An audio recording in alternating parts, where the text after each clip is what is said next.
سالار سکندر جیسے کئی باز امیر امپلائیز کا دھڑم تختہ کر چکے تھے۔ سالار سکندر ان کے سامنے کیا شے تھا کہ کم از کم اس میٹنگ کے آغاز سے پہلے وہ یہی سوچ کر آئے تھے۔ سالار سکندر نے میٹنگ کے آغاز میں اس میٹنگ کی سربراہی کرنے والے ہیڈ کے ابتدائی کلمات بڑے تحمل سے سنے تھے۔ وہ سالار سکندر کی نااہلی، ناکامیوں اور کوتاہیوں کو ڈسکس کر رہے تھے۔ سالار نے باقی 6 لوگوں کی نظریں خود پر جمی محسوس کی۔ میں ان میں سے کسی بھی بات کا جواب دینے سے پہلے اس پروجیکٹ کے حوالے سے ایک پریزنٹیشن دینا چاہتا ہوں، کیونکہ میرا خیال ہے کہ ان میں سے بہت سارے سوالات اور اعتراضات کے جواب موجود ہیں جو آپ لوگ مجھ پر کر رہے ہیں۔ سالار نے مائیکل کے ابتدائی کلمات کے بعد اس کے کسی الزام کا جواب دینے کے بجائے کہا۔ سالار ایک کے بعد ایک سائٹ پروجیکٹر پر دکھاتا گیا۔ ان 7 لوگوں نے وہ پریزنٹیشن بے تاثر چہرے کے ساتھ ساکت بیٹھے دم سادے دیکھی، لیکن اس کے ختم ہونے کے بعد ان 7 کے ذہن میں جو خدشہ ابھرا تھا وہ ایک ہی تھا۔ سالار سکندر کے ہاتھ میں وہ گرینیڈ تھا جس کے پن وہ نکالے بیٹھے تھا۔ وہ جہاں بھی پڑتا تباہی پھیلا دیتا۔ پروجیکٹر کی اسکرین تاریک ہوئی۔ سالار نے اپنے لیپ ٹاپ کو بند کرتے ہوئے ان 7 کے چہروں پر نظر ڈالی۔ اتنے سالوں کی پبلک ڈیلنگ کے بعد وہ اتنا اندازہ تو لگا پایا تھا کہ اس نے وہ پریزنٹیشن وہاں پیش کرنے میں اپنا وقت ضائع کیا تھا۔ تو تم اس پروجیکٹ میں کام نہیں کرنا چاہتے؟ مائیکل نے خاموشی توڑتے ہوئے اس سے جو سوال کیا تھا اس نے سالار کے خدشات کی تصدیق کی۔ میں چاہتا ہوں کہ ورلڈ بینک کانگو میں اس پروجیکٹ کو ختم کر دے۔ سالار نے بھی وقت ضائع کیے بغیر کہا تھا۔ تم مضحکہ خیز باتیں کر رہے ہو۔ اتنے سالوں سے شروع کیے جانے والے ایک پروجیکٹ کو ورلڈ بینک ایک چھوٹے سے عہدیدار کے کہنے پر ختم کر دے، کیونکہ اسے بیٹھے بٹھائے یہ فوبیا ہو گیا تھا کہ ہانگ کانگ میں انسانی حقوق کی خلاف ورزی کرنے والے پروجیکٹ کو سپورٹ کر رہا ہے۔ وہ جولیا پیڈورڈ تھی جس نے بے حد تضحیک امیز انداز میں سلگا دینے والی مسکراہٹ کے ساتھ سالار سے کہا تھا، اگر میں فوبیا کا شکار ہوں یا یہ میرا دماغی خیال ہے تو یہ میں بیماری اس وقت ان جنگلات میں بسنے والے لاکھوں لوگوں کو لاحق ہو چکی ہے۔ سالار نے ترکی بترکی جواب دیا۔ تم کیا ہو؟ کس حیثیت میں کانگو میں بیٹھے ہو؟ ورلڈ بینک کے ایک امپلائی کے طور پر یا ایک ہیومن رائٹ ایکٹیوسٹ کے طور پر؟ کانگو کے لوگ یا پگمیز تمہارا درد سر نہیں ہے۔ تمہاری ترجیح صرف ایک ہونی چاہیے کہ تم مقررہ وقت پر پروجیکٹ مکمل کرو۔ اس بات کی ترشی سے کاٹنے والے الیگزینڈر رافیل تھا جو ورلڈ بینک کے صدر کے قریبی معاونین میں سے ایک تھا۔ تم نے وہ کانٹریکٹ پڑھا ہے؟ وہ شرائط و ضوابط پڑھے ہیں جس سے اتفاق کرتے ہوئے تم نے سائن کیے تھے؟ تم اپنے کانٹریکٹ کی خلاف ورزی کر رہے ہو اور بینک تمہیں جاب سے نکالنے کا پورا اختیار رکھتا ہے۔ اس کے بدلے میں نے اپنا کانٹریکٹ پڑھا ہے اور ورلڈ بینک کے چارٹر بھی پڑھا ہے۔ دونوں میں کہیں بھی یہ نہیں لکھا کہ مجھے کوئی ایسا کام کرنا پڑے گا جو بنیادی انسانی حقوق اور کسی ملک کے قوانین کی دھجیاں اڑا کر ہو سکے۔ اگر ایسی کوئی شک میرے کانٹریکٹ میں شامل تھی تو آپ مجھے ریفرنس دیں۔ الیگزینڈر رافیل چند لمحے بول نہ سکا۔ اس کے ماتھے پر بل تھے اور مسلسل تناؤ میں رہنے کی وجہ سے وہ مستقل جھریوں میں تبدیل ہو چکے تھے۔ اور تم اپنے آپ کو ان لوگوں سے زیادہ قابل سمجھتے ہو جنہوں نے یہ پروجیکٹ کئی سال کی تحقیق کے بعد شروع کیا تھا؟ تم سمجھتے ہو جن لوگوں نے فیزیبلٹی بنائی تھی وہ ایڈیٹس تھے؟ وہ اب تضحیک امیز انداز میں اس سے پوچھ رہا تھا۔ نہیں، وہ ایڈیٹس نہیں تھے، نہ میں ایڈیٹ ہوں۔ وہ فیئر نہیں تھے اور میں ہوں۔ بات صرف اس دیانت کی ہے جو فیزیبلٹی تیار کرنے کے وقت نظر انداز کی گئی ہے، ورنہ یہ ممکن ہی نہیں کہ اس پروجیکٹ کی فیزیبلٹی رپورٹ تیار کرنے والے اتنے عقل کے اندھے اور نااہل ہو کہ انہیں وہ سب نظر نہ آئے جو مجھے نظر آیا ہے اور میرے علاوہ لاکھوں مقامی لوگوں کو نظر آ رہا ہے۔ ورلڈ بینک کو اس پروجیکٹ کے حوالے سے زیادہ انویسٹیگیشن کرنی چاہیے، ایک انکوائری کمیٹی بنا کر۔ مجھے یقین ہے کہ اگر اس کمیٹی کے دیانتداری سے کام کیا تو انہیں بھی یہ سب نظر آ جائے گا جو مجھے نظر آ رہا ہے۔ سالار نے رافیل کے حد تک امیز جملے کو نظر انداز کرتے ہوئے کہا، میرے خیال میں بہتر ہے کہ اس ڈیڈ لاک کو ختم کرنے کے لیے ایک کام کیا جائے جو واشنگٹن اور گومبے میں تمہارے آفس میں اس پروجیکٹ کے حوالے سے پیدا ہو گیا ہے۔ اس بار بولنے والا بل جاؤلز تھا۔ تم ریزائن کر دو، جسے تم نے پریزنٹیشن اور بینک کے ساتھ ہونے والی آفیشیل خط و کتابت میں بھی آفر کیا تھا کہ اس پروجیکٹ کو تم اس طرح نہیں چلا سکتے۔ وہ بڑے تحمل اور رسانیت سے جسے سالار سکندر کو صلاح دے رہا تھا، اگر یہ آپشن ورلڈ بینک کو مناسب لگتا ہے تو مجھے بھی اس پر کوئی اعتراض نہیں۔ مجھے بھی اس مسئلے کا حل صرف میرا استعفیٰ نظر آ رہا ہے، لیکن میں اپنے استعفے کی وجوہات میں اس پریزنٹیشن میں دیے جانے والے سارے اعداد و شمار کو بھی شامل کروں گا اور اپنے تحفظات بھی لکھوں گا اور میں اس استعفے کو پبلک کروں گا۔ بورڈ روم میں چند لمحوں کے لیے خاموشی چھائی تھی۔ وہ بالآخر اس ایک نقطے پر آ گئے تھے جس کے لیے سالار کو واشنگٹن طلب کیا تھا، جو ورلڈ بینک کے گلے میں ہڈی کی طرح پھنسا ہوا تھا۔ بورڈ روم میں بیٹھے ان 7 افراد کے صرف 2 ٹاسک تھے، یا سلار کو اس پروجیکٹ کے چلانے کے لیے راضی کر لیا جائے یا پھر اس سے خاموشی سے استعفیٰ لیا جائے اور وہ ذاتی وجوہات کی بنا پر ہو۔ اب مسئلہ اس سے بڑھ گیا تھا، وہ نہ صرف استعفے میں یہ سب کچھ لکھنا چاہتا تھا بلکہ اسے پبلک بھی کرنا چاہتا تھا۔ اگلے 3 گھنٹے وہ ساتوں سلار کو قائل کرنے کی کوشش کرتے رہے، انہوں نے ہر حربہ استعمال کر لیا تھا۔ جب دلیلوں سے کام نہیں بنا تو انہوں نے بینک کے کانٹریکٹر میں استعفے کے حوالے سے کچھ شکوک اٹھا کر اسے دھمکی دی تھی کہ وہ جاب کے دوران اپنے علم میں لائے گئے تمام پروفیشنل معلومات کو صیغہ راز میں رکھنے کا پابند ہے اور استعفے کو پبلک کرنے اور اس رپورٹ کو میڈیا پر لانے پر اس کے خلاف قانونی کارروائی کی جا سکتی تھی اور اسے نہ صرف مالی طور پر لمبا چوڑا ہرجانہ بھرنا پڑتا بلکہ وہ آئندہ بینک یا اس سے منسلک کسی بھی چھوٹے بڑے ادارے کی جاب کرنے کے لیے نااہل قرار دیا جاتا۔ سلار کو پتہ تھا یہ دھمکی نہیں تھی، بہت بڑی دھمکی تھی۔ دباؤ اور دھمکیاں جتنی بڑھتی گئیں سلار سکندر کی ضد بھی اتنی ہی بڑھتی گئی۔ اگر سکندر عثمان کہتے تھے کہ ڈٹھائی میں اس کا کوئی مقابلہ نہیں کر سکتا تو وہ ٹھیک کہتے تھے۔ تم کیا چاہتے ہو؟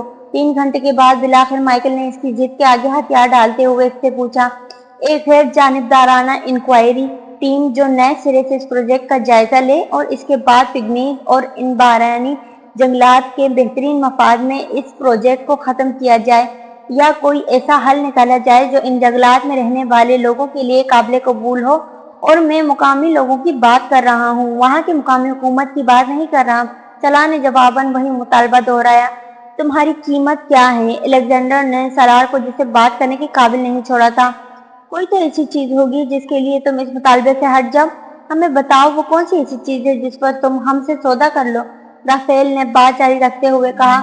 سلار نے ٹیبل پر رکھی اپنی چیزیں سمیٹنی شروع کر دی۔ میری کوئی قیمت نہیں، اور میں نے ورلڈ بینک کو اسی غلط فہمی میں جوائن کیا تھا کہ وہ ایسے لوگوں کے ساتھ کام کروں گا جو دنیا میں اپنے پروفیشنل مہارت اور قابلیت کی وجہ سے جانے جاتے ہیں۔ اگر بروکرز کے ساتھ کام کرنا ہوتا تو بیچنے، خریدنے اور قیمت لگانے والا تو اسٹاک ایکسچینج میں کرتا یا کسی بینک میں انویسٹمنٹ بینکنگ۔ وہ نرم لہجے میں ان کے منہ پر جوتا مار گیا تھا اور اس چوٹ کی شدت وہاں بیٹھے ساتوں نے ایک ساتھ محسوس کی۔ وہ سادہ زبان میں انہیں دلال کہہ رہا تھا اور ٹھیک کہہ رہا تھا۔ ان ساتوں میں سے کسی نے مزید کچھ نہیں کہا۔ ستے ہوئے اور تنے ہوئے چہروں کے ساتھ وہ بھی اپنے کاغذات اور لیپ ٹاپ سنبھالنے لگے تھے۔ میٹنگ بغیر کسی نتیجے کے ختم ہو گئی تھی اور سلار کو اندازہ ہوا تھا کہ اس کے بعد ورلڈ بینک اس میں اس کا کیریئر بھی ختم ہو گیا تھا۔ وہاں میٹنگ ہیڈ کوارٹر میں ہونے والی ہر میٹنگ کی طرح ریکارڈ ہوئی تھی، لیکن سلار کو یہ اندازہ نہیں تھا کہ وہ میٹنگ براہ راست کسی دوسری جگہ بھی پیش کی جا رہی تھی۔ سلار کے اس بورڈ روم سے نکلنے سے پہلے اس سے نمٹنے کے لیے دوسری حکمت عملی طے ہو گئی تھی۔ الیگزینڈر رافیل سلار کے پیچھے آیا تھا اور اس نے چند منٹوں کے لیے سلار سے علیحدگی میں بات کرنا چاہی۔ سلار کچھ الجھا لیکن پھر آمادہ ہو گیا۔ وہ کون سی بات تھی جو میٹنگ میں نہیں کی جا سکتی تھی اور یہاں کی جا رہی تھی؟ الیگزینڈر رافیل کے آفس میں مزید اسے پیرائے کہ کوئی گفتگو سننے کی توقع کے ساتھ گیا تھا، مگر اپنے آفس میں الیگزینڈر رافیل کا رویہ ان کے ساتھ حیران طور پر مختلف تھا۔ مجھے یہ ماننے میں کوئی شبہ نہیں کہ میں تمہاری رپورٹ سے بہت متاثر ہوا ہوں۔ صرف میں نہیں، پریزیڈنٹ بھی۔ اس کے پہلے ہی جملے نے سلار کو حیران کر دیا۔ صدر ہمیشہ تم سے بہت سارے توقعات رکھتے تھے افریقہ کے لیے۔ جو ویژن ان کا ہے ان کو صرف تم عملی جامہ پہنا سکتے ہو، اور یہ پروجیکٹ ان سینکڑوں پروجیکٹ میں سے بہت چھوٹا پروجیکٹ ہے جو وہ تمہارے لیے سوچتے ہیں۔ وہ بہت بڑی شے ہے، تمہارے ذریعے افریقہ کی تقدیر بدلی جا سکتی ہے، اور میں تمہیں یقین دلاتا ہوں کہ صدر افریقہ کے بارے میں بہت سنجیدہ ہیں۔ وہ وہاں سے غربت اور بھوک مٹانا چاہتے ہیں۔ ایباکا ایک بے وقوف آدمی ہے، وہ ایسے لوگوں کے ہاتھوں میں کھیل رہا ہے جو افریقہ کی ترقی میں رکاوٹ ہیں۔ تم نے کوئی سوال نہیں کیا۔ رافیل کو اس کی خاموشی چبھی۔ اگر وہ سلار کو صدر کے حوالے سے تعریفی کلمات پہنچا کر جوش دلانا چاہتا تھا تو وہ ناکام ہو رہا تھا۔ سلار کے رویے میں کوئی تبدیلی نہیں آئی تھی۔ میرے پاس جو بھی سوال تھے وہ میں اپنی رپورٹ میں اٹھا چکا ہوں۔ مجھے خوشی ہے کہ صدر افریقہ میں میرے کام سے اور اس رپورٹ سے متاثر ہیں، لیکن میں زیادہ خوش تب ہوں گا جب اس رپورٹ پر مجھے ورلڈ بینک سے کوئی پازیٹیو رسپانس آئے گا۔ بینک تمہیں وائس پریزیڈنٹ کا عہدہ دینا چاہتے ہیں، اور یہ پریزیڈنٹ کی ذاتی دلچسپی کی وجہ سے ہو رہا ہے۔ اور سلسلے میں امریکن گورنمنٹ سے بھی بات ہوئی ہے ان کی۔ رافیل ایسی بات کر رہا تھا جسے بہت بڑے راز افشاں کر رہا ہو اس پر۔ اس کی مایوسی کی انتہا نہ رہی تھی جب اس نے میز کی دوسری طرف بیٹھے اپنے سے 15 سال چھوٹے اس مرد کے چہرے کو اس خبر پہ بھی بے تاثر پایا۔ اور اس عہدے کے بدلے میں مجھے کیا کرنا ہے؟ رافیل کو اتنی لمبی تقریر کے بعد اتنا دو ٹوک سوال سننے کی توقع نہیں تھی۔ پریزیڈنٹ کو اس پروجیکٹ پر تمہاری سپورٹ چاہیے، مطلق اور غیر مشروط سپورٹ۔ رافیل نے اب تمہیدوں میں وقت ضائع نہیں کیا تھا۔ میرا خیال ہے وہ میں نہیں دے سکوں گا۔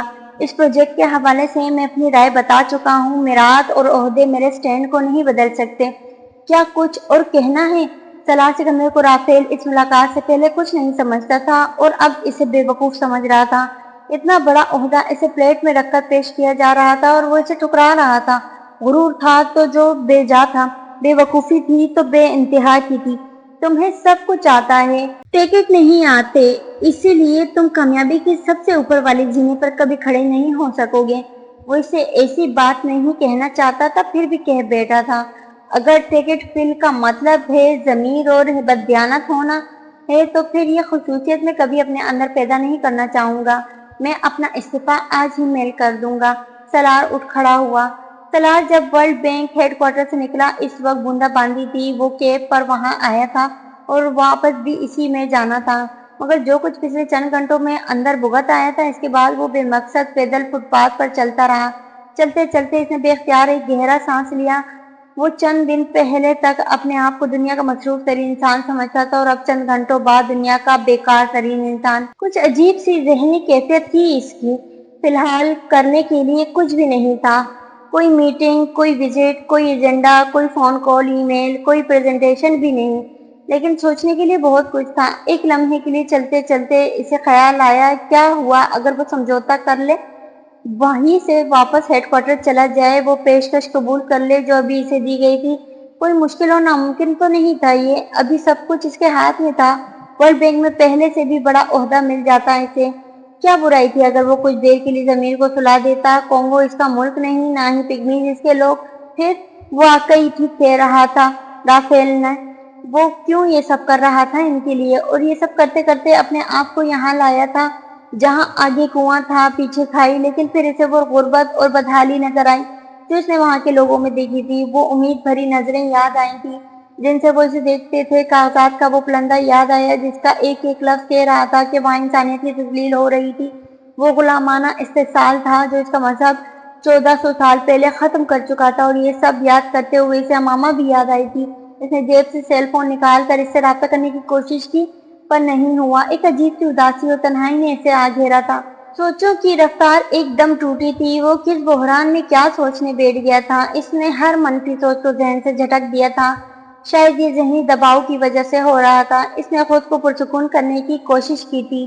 اپنے ہوٹل کے کمرے میں پہنچ کر اپنے لیپ ٹاپ والا بیگ رکھ کر اس نے معمول کے انداز میں ٹی وی آن کیا تھا۔ ایک مقامی چینل پر واشنگٹن میں صبح سویرے ہونے والے ایک ٹریفک حادثے کی خبر چل رہی تھی جس میں 2 مسافر موقع پر مر گئے تھے جبکہ تیسرا شدید زخمی حالت میں ہسپتال میں تھا۔ سلار نے ہاتھ میں پکڑے ریموٹ سے چینل بدلنا چاہا لیکن پھر اسکرین پر چلنے والی ایک فگر کو دیکھتے ہوئے جامد ہو گیا۔ اسکرین میں سکرول پر اب اس حادثے کی تفصیل دی جا رہی تھی۔ اس میں زخمی ہونے والے شخص کا نام پیٹرس ایبیکا بتایا جا رہا تھا جو کہ ایک انقلابی تھا اور CNN کے ایک پروگرام میں شرکت کے لیے آ رہا تھا۔ سلار کا دماغ جیسے بھگ سے اڑ گیا۔ سلار چاہتا تھا کہ وہ امریکہ میں ہی کئی دنوں سے وہ امریکہ روانہ ہونے سے پہلے اس سے ملنے آیا تھا، اور اس نے سلار کو بتایا تھا کہ اس کے کچھ دوستوں نے بالآخر بڑی کوششوں کے بعد کچھ بڑے نیوز چینلز کے نیوز پروگرامز میں اس کی شرکت کے انتظامات کیے تھے۔ اس کا مطلب یہ ہے کہ چھری میری گردن پر گرنے والی ہے، سلار نے مسکراتے ہوئے اس سے کہا۔ تم اگر اس پروجیکٹ کے حوالے سے ورلڈ بینک اور اس کے عہدیداروں پر تنقید کرو گے تو سب سے پہلے میں ہی نظر میں آؤں گا اور یہ چینل مجھ سے رسپانس کے لیے رابطہ کریں گے۔ سلار کو اس مشکل صورتحال کا اندازہ ہونے لگا تھا جس میں وہ پیٹریاس ایبیکا کے انٹرویو کے بعد پھنستا۔ وہ آتش فشاں جو عرصے سے پک رہا تھا اب پھٹنے والا تھا اور بہت سو کو ڈبونے والا تھا۔ میں تمہیں بچانے کی پوری کوشش کروں گا، ایبیکا نے اسے یقین دلایا تھا۔ میں تم پر کوئی تنقید نہیں کروں گا بلکہ تمہاری سپورٹ کے لیے تمہاری تعریف کروں گا۔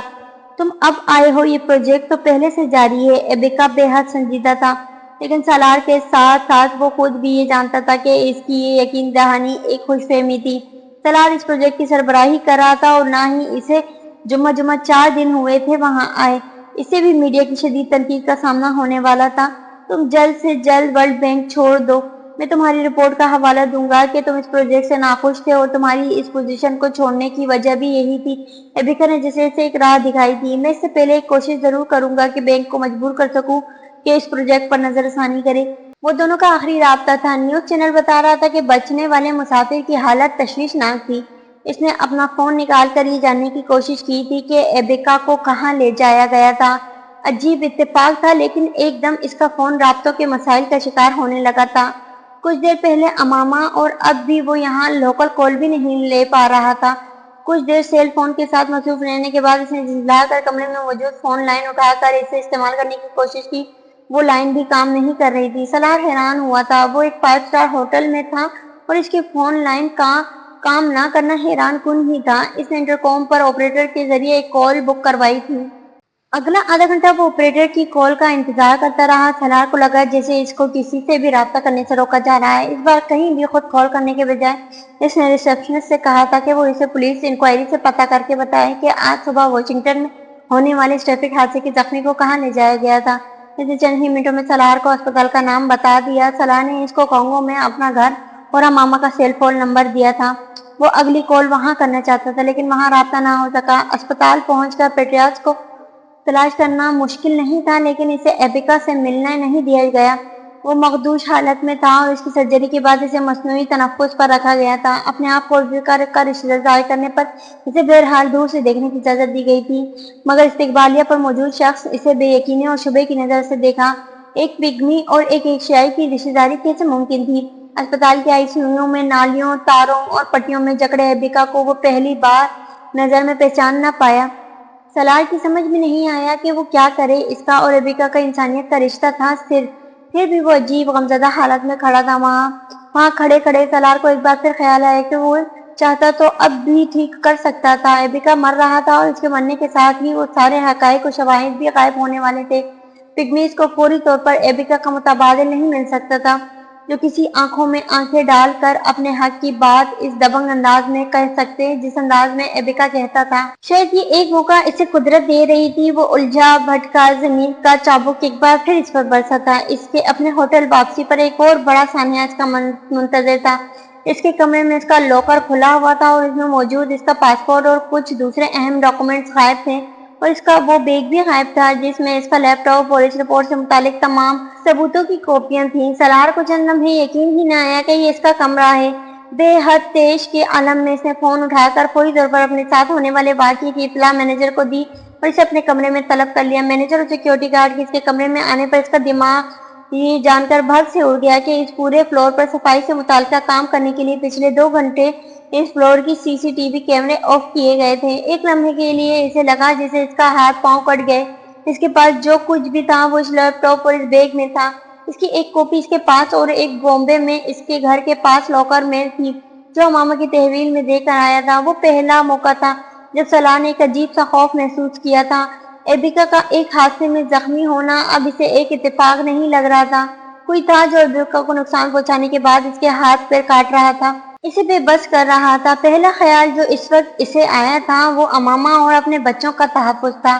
ان سے رابطہ ہر قیمت پر ضروری تھا۔ اسے امامہ کو مطمئن کرنا تھا کہ وہ ان ڈاکومنٹس کے ساتھ پاکستان ایمبیسی یا کسی پولیس اسٹیشن چلی جائے، کم از کم تب تک جب تک وہ خود وہاں نہیں پہنچ جاتا۔